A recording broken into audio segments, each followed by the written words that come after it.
friends. It is now time for the Soulful Psalms segment of Beacon of Truth. The Soulful Psalms is where we take one of the Psalms from the Sefer Telachim, or the Book of Sung Praises from the wisdom literature of the Old Testament, that we hear in every holy sacrifice of the Mass, and we connect that Psalm to your everyday lived experience. And the awesome thing is that this part of the show, the Soulful Psalms, are now its own podcast. That's right. You can go to Podcast Central at the EWTN website, or as I do, download and use the EWTN app to get the Soulful Psalms, or you can even go to your favorite podcast platform like iTunes or Spotify or SoundCloud, and also listen to the Soulful Psalms there as well. Well, today we're continuing our look at Psalm 31. So Psalm 31 is in Book 1 of the Psalms, which is Psalms 1 to 41. All of those Psalms attributed to David. We're going to pick up at at verse 15, so Psalm 31:15. But the prescript or superscript of this psalm says in Hebrew, Lemenzeach Mizmor David, or for the choir master, a psalm of David. Now, again, in your version of the Psalms, it may not have what I just read, which is the superscript or the prescript of the psalm, because in the Septuagint version of the Psalms, it doesn't count these prescripts or superscripts as a verse. So, for example, when I use the example in talks, I say Psalm 46, verse 10, or verse 11, which says, "Be still and know that I am God."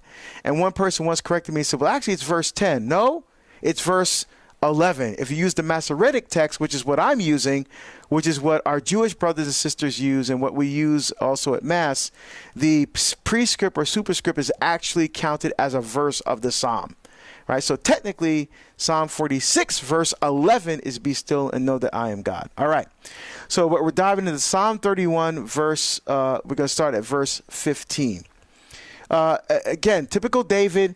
He starts off asking God for refuge, and then verse 15 he says, "But as for me, I trust in you, O Lord." Right? So obviously the people around him are trusting in themselves, their own wisdom, their own knowledge, their own ideas, their own way of working. But David says, no, I am going to trust in you, O Lord. So no matter what is going on around me, my trust, my heart is going to be united with the Sacred Heart of Jesus, right? And to his will. My will and God's will are one, because when that happens, now we're free to become the person who God created us to be. I love this. He says, I say, you are my God, right? Not the things in the culture that become our God. Sometimes our possessions, sometimes, we think we're God. Like, for example, we're talking about this synthetic biology today. Are these scientists thinking that they're God? Trying to create life out of nothing? But we have to put our trust ultimately God. So he cries out from his heart, you are my God. My lot is in your hands. Right? So my destiny, my identity lies in my faithfulness to God, not into anything of the culture, which is happening so much today in this broken, confused, woke culture, where people are relying on the things of the world, or some political pundit, or some athlete, or a rock star, or whoever to give them the kind of the foundation for their identity. No, our identity as believers in Jesus Christ is in our faith in the living God. See, my lot is in your hands. Deliver me from the hands of my enemies and those who pursue me. All right. So again, David, this is probably one of the Psalms he was written during the time he was fleeing persecution from Saul. And we see this in 1 Samuel, basically verse 17, basically all the way to the end of 21 in 1 Samuel. And so David is being pursued, but there's also those, again, around us who are trying to take us away from our faith in Jesus Christ. They're trying to lure us away with the temptations of the world. As alluring and as pleasurable and actually as easy as it seems, right? Because we don't want to pick up our cross and follow Jesus, because sometimes it's too hard. Sometimes it's too heavy. Sometimes the weight is too much. You know, you want to take the easy way out. But but my friends, you know, there is no resurrection without crucifixion. The way we get to Easter Sunday is through Good Friday. So we cannot avoid the suffering and the hardships that come with everyday life, with what it means to be a human being living in this world, because we're still dealing with the effects of original sin, right? So it's not about avoiding suffering because we think it's meaningless. That's the thinking of the culture. That's why they have euthanasia and assisted suicide and abortion and all. They want to avoid suffering because they find that they think that it's meaningless. No. For us, when we look at that crucifix, we look at Christ crucified, it's about finding meaning in the suffering that's unavoidable. Not avoiding meaning that's because suffering because it's meaningless. It's about finding meaning in the suffering that's unavoidable. Right? And so David synthesizes this beautifully in verse 16 of Psalm 31. Right?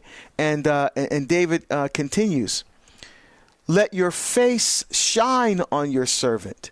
Right? So again, typically David and other Asaph, sons of Korah, Livni Korah, the sons of Korah, and others, when using this anthropomorphic image of God the Father.